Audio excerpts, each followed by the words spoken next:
estamos aí, che! Imagine a TV viajando no tempo pra mostrar o passado. No passado em todo momento. Imagine a vida, as pessoas, os sonhos de outros séculos. Antigos privilégios. 500 anos, o Brasil República na TV. Pra todo mundo ver. Sim, também. 500 anos, o Brasil República na TV. É isso aí.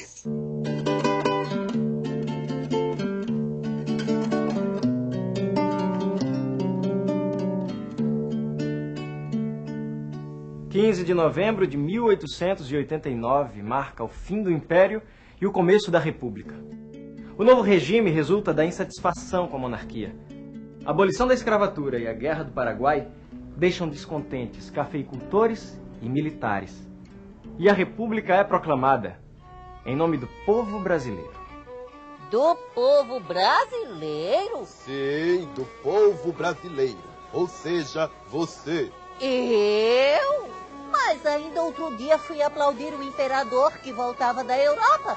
O povo estava com ele. O povo estava com ele, mas agora é a República. Essa república vai mudar o quê pra gente? É só você ler a Constituição deste ano de 1891. A primeira Constituição da República. Imigrantes europeus, principalmente italianos, portugueses, espanhóis e alemães, encontram uma república recém-proclamada, que oferece naturalização em massa a estrangeiros. A elite brasileira mostra-se interessada na mão de obra e no branqueamento da população. Teóricos raciais em moda nesse período culpam o mestiço pelo atraso do país e acham natural uma superioridade do branco e uma inferioridade do negro. O índio, por sua vez, vale só pelas terras que o branco invade e toma à mão armada. A perda da terra indígena é agravada pelo avanço da cafeicultura no Centro-Sul e a expansão extrativista na Amazônia. É branco de todo jeito, chegando de todo lado. Eles pensam que a gente não vai nunca reagir. Não perdem por esperar. Se mexerem com a gente mexe com eles. Imigrantes e colonos justificam suas invasões dizendo que índio atrapalha o avanço e o progresso. Vamos saber o que pensa Hermann Hering, diretor do Museu Paulista. O que o senhor tem a dizer sobre isso? O índio é um obstáculo para a colonização. Então, vamos tirá-lo do caminho. Caingangues em São Paulo, Xoclengues em Santa Catarina e outros grupos indígenas estão sob fogo de invasor branco. A situação é grave. Tem morrido muita gente. Espere aí.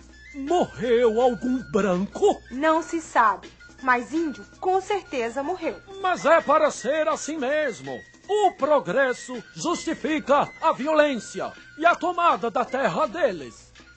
Os povos indígenas do Brasil sempre tiveram sua cultura desrespeitada, mesmo por pessoas bem-intencionadas como o Marechal Cândido Mariano da Silva Rondon. O seu lema era: morrer se preciso for, matar nunca. Mesmo feridos, Rondon e seu tenente, Nicolau Horta Barbosa, não revidam em 1910 ataques da tribo Nhambiquara.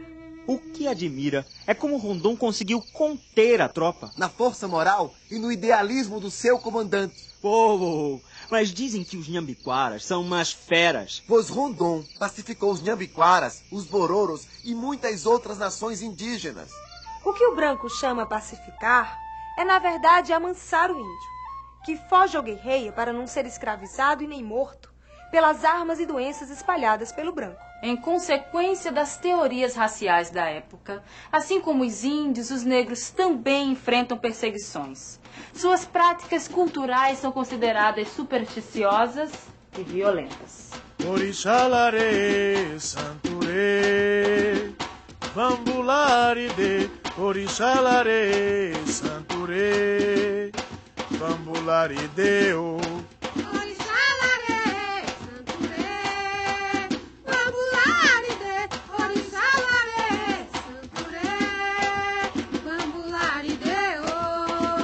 Vambularideu.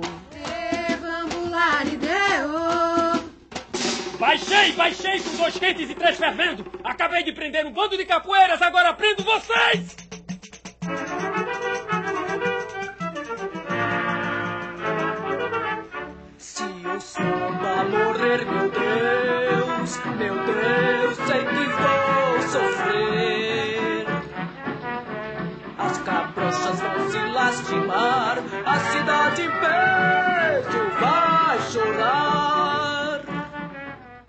Hoje não é dia de sorte pra vagabundo! Todo mundo encana com violão e tudo! Mesmo assim, é forte a imagem do Brasil como democracia racial.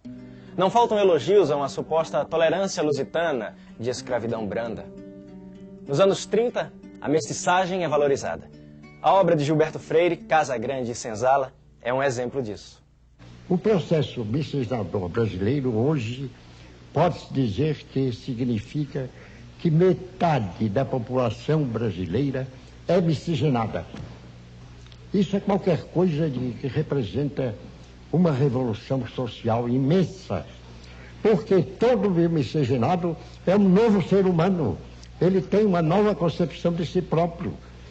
É de um brasileiro que está vencendo esse preconceito através da sua condição de miscigenado. No mesmo ano de Casa Grande e Senzala, 1933, Caio Prado Júnior lança a Evolução Política do Brasil. E em 1936 é a vez de Sérgio Buarque de Holanda, com Raízes do Brasil. Esses 3 livros mostram uma nação litorânea, multicultural e mestiça, dividida entre a inclusão e a exclusão.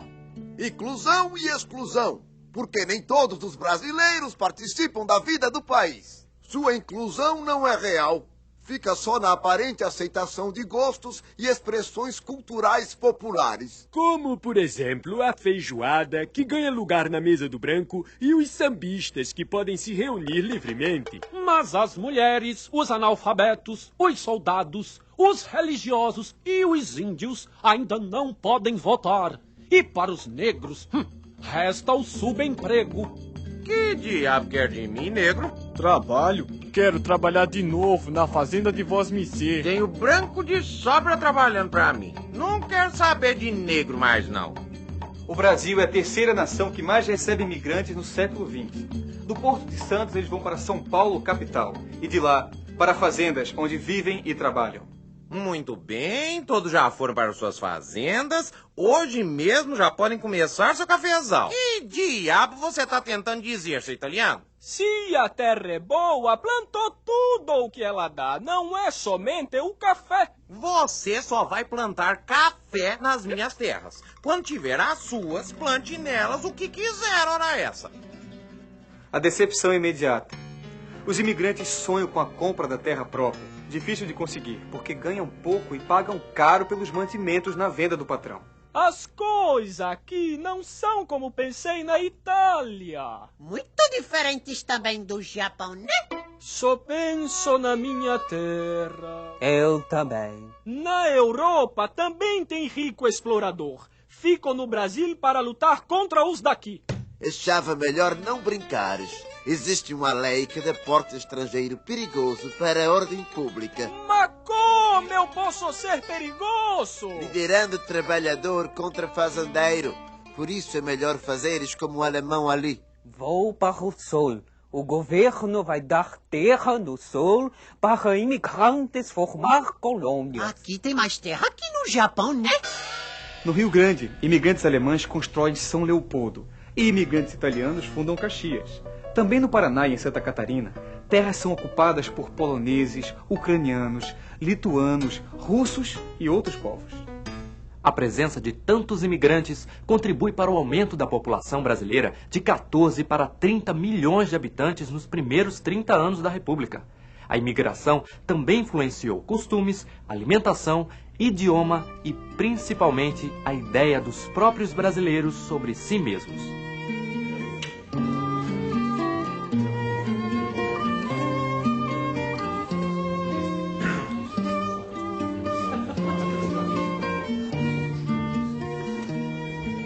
Este é o mais novo quadro da Tarsila do Amaral. Operários brasileiros. Caras de gente de tudo quanto é país. É bem o retrato atual do Brasil. Coisa mais esquisita. Eu mesmo não levava uma negra dessas pra minha residência. Esta mulata é do Di Cavalcante. Ele gosta de escandalizar a burguesia paulistana. Pelo que vejo, consegue mesmo.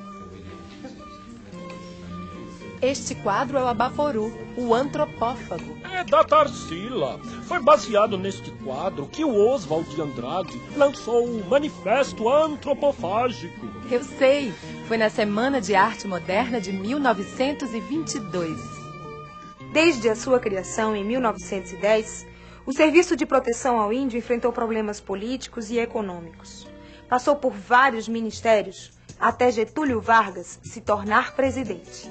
Viu a última do Getúlio? Só fala nas terras desocupadas do interior do Brasil. Muitos também falaram do Barão de Rio Branco ao Marechal Rondon. Mas parece que desta vez a coisa vai. É a marcha para o oeste, de integração total do Brasil. Considerando-se novos bandeirantes, expedicionários do governo marcham do Araguaia até o Xingu, estabelecendo ligação entre as diferentes civilizações existentes nas duas áreas. O governo estava enganado. Os índios já ocupam o interior do Brasil. Isso muda o projeto de Getúlio? Muda mesmo. Em vez de povoamento, demarcação de terras indígenas. Pois é, o índio agora vai ter parques nacionais, terras garantidas pelo governo. Mas a ideia dos parques nacionais cai no esquecimento. O governo Vargas termina e os povos indígenas continuam excluídos. Os negros também. É verdade que uma virgem negra, Nossa Senhora da Conceição, de Aparecida do Norte, torna-se padroeira do Brasil. Mas isso não significa que haja realmente democracia racial no país. A aprovação da Lei Afonso Arinos é uma denúncia contra a persistência do racismo. Ora. Racismo no Brasil? Isso é invenção. Mas não fizeram a lei. Fizeram porque não tinham mais o que fazer. Ora, já se viu perder tempo se preocupando com esses negros. Daqui a pouco a negra aí manda você pro fogão fazer comida pra ela. Ah, não. Ela é tão boazinha. Boazinha, hein? Oficialmente não existe preconceito no Brasil.